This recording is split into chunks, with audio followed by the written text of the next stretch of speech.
Hey everybody, back with another video, getting back on track with everything yesterday. So did not have a moment to make a video. And pretty cool, Devin cleaned out her classroom, so I got some new toys to play with while I'm making these videos. Today we're going to go over part 2 of this aspect and this question of when I lose muscle when I fast. That seems to be a big fear of everybody. So I did part 1 last week or the week before, but you can check this out. Think about this. The body has 2 primary means of storing energy. One, is glycogen. Glycogen is stored in your muscles and in your liver.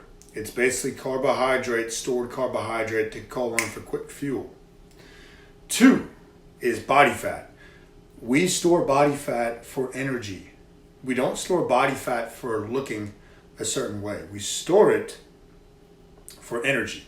So if those are your 2 primary methods for storing energy for future use, that is where your body is going to draw from first when you're fasting correctly. Once glycogen, think about emptying that tub. Once glycogen is gone, then we start tapping into body fat for energy.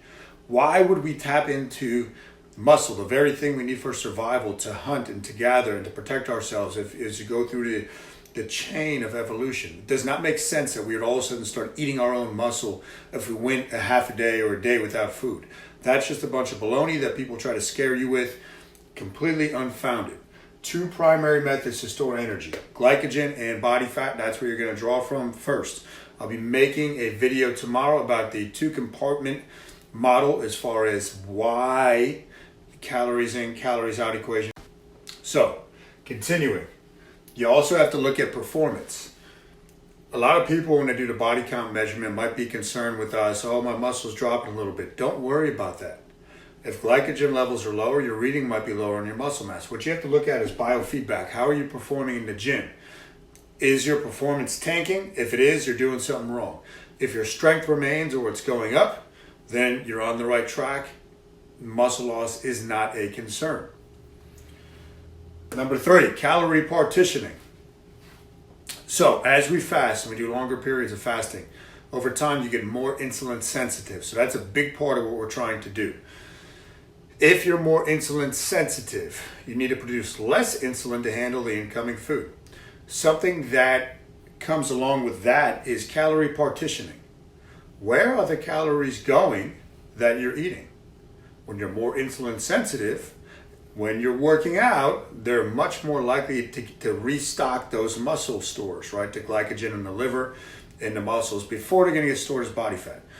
So if we can fuel those muscles, and you have to work out to do this, right? You got to apply resistance training for all this to work.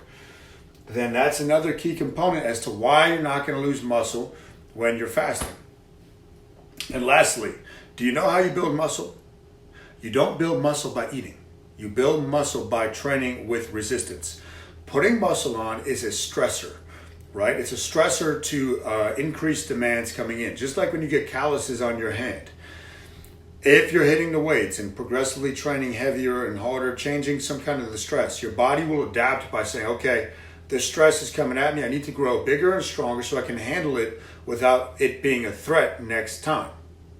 So you gain muscle by training with resistance weights or some kind of blue collar work where you're constantly overloading the system, right? To within a certain degree.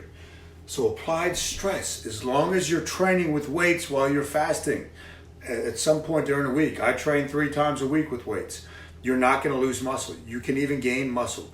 I told you last week when I started the longer form fasting this time around in early April, I had 121 pounds of muscle. When I checked last week, I'd lost 27 pounds. I had 120 pounds of muscle. So through all these concerns and these fears that people try to throw at you in this bro science and these bodybuilders that are fake experts, don't listen to them. You're not going to lose muscle when you're fasting. And if anything, you're going to enhance your calorie partitioning, insulin sensitivity, much more likely to store the incoming food within the muscles. So that's part 2 of why you're not going to lose muscle while fasting. If you have questions, post them below. Also post below, if you watch this, I'm thinking of creating a private Facebook group, public group, but private. You got to be invited, or send me a request just about fasting, so you all can share your questions, and we can really dive deep into some of the other stuff that I would like to talk about with this. So tomorrow, stay tuned. I'm going to be back with why the calories in, calories out model is completely flawed. So think on that for the night, and hit the thumbs up button if you like that. Peace.